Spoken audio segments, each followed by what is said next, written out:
Thank you so much, Burke. That was really deep, but really good. Lastly, we have Mikala. If you know me, you know Mikala. Other than being one of my best friends, Mikala is one of the kindest, funniest, and smartest people I know. She's almost as cool as Paisley, her Papillon dog, and my favorite member of the Dupre family. I know she's gonna come up here and kill it, so let's welcome Mikala to the stage.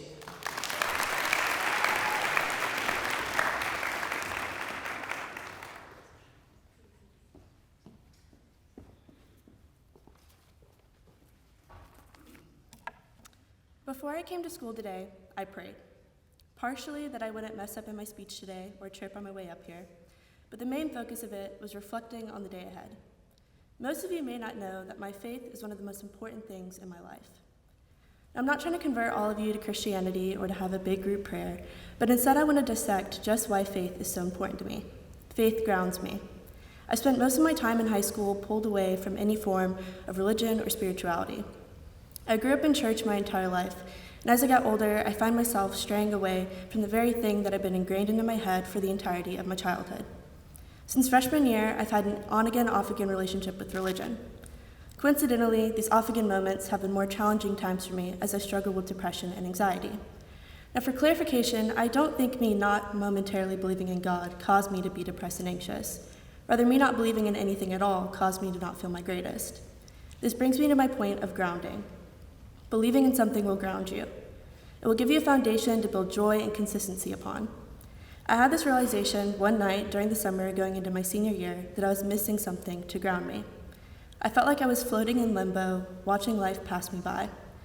Out of sheer boredom, I grabbed my Bible off my bookshelf that had been untouched for months. I flipped through the pages and started skimming through.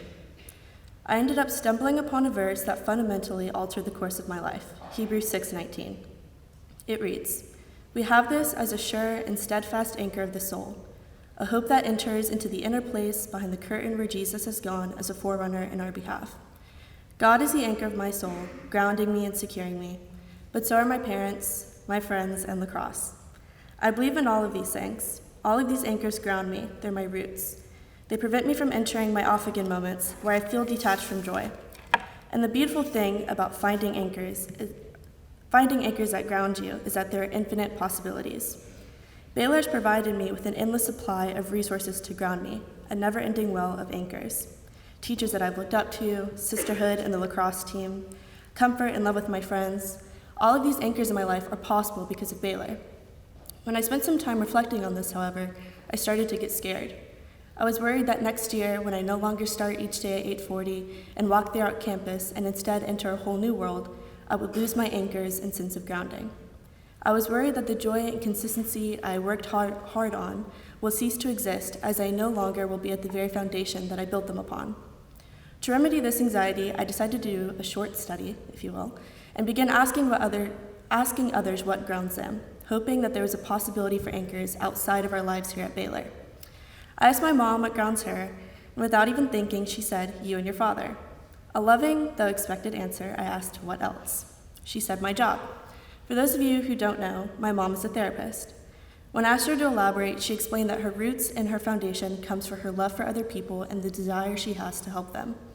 For my mom, she's grounded by her passion, caring for others. Next, I asked my previous physics teacher what grounds him.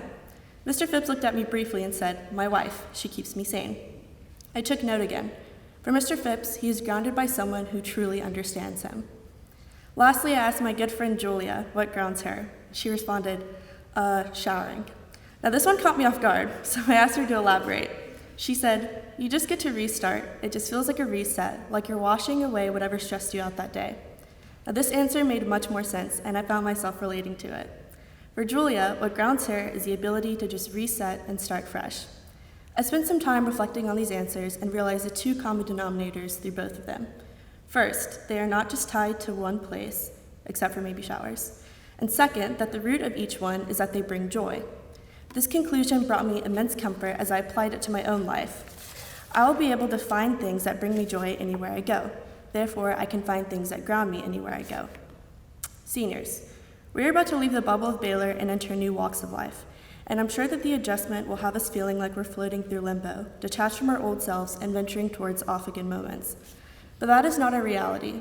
No matter where we go, no matter where anyone goes, there is joy to be found and anchors to hold on to. Believe in community, believe in a God, believe in your friends and your loved ones, and believe in yourself. Remain sure and steadfast, and everything will be okay. Thank you.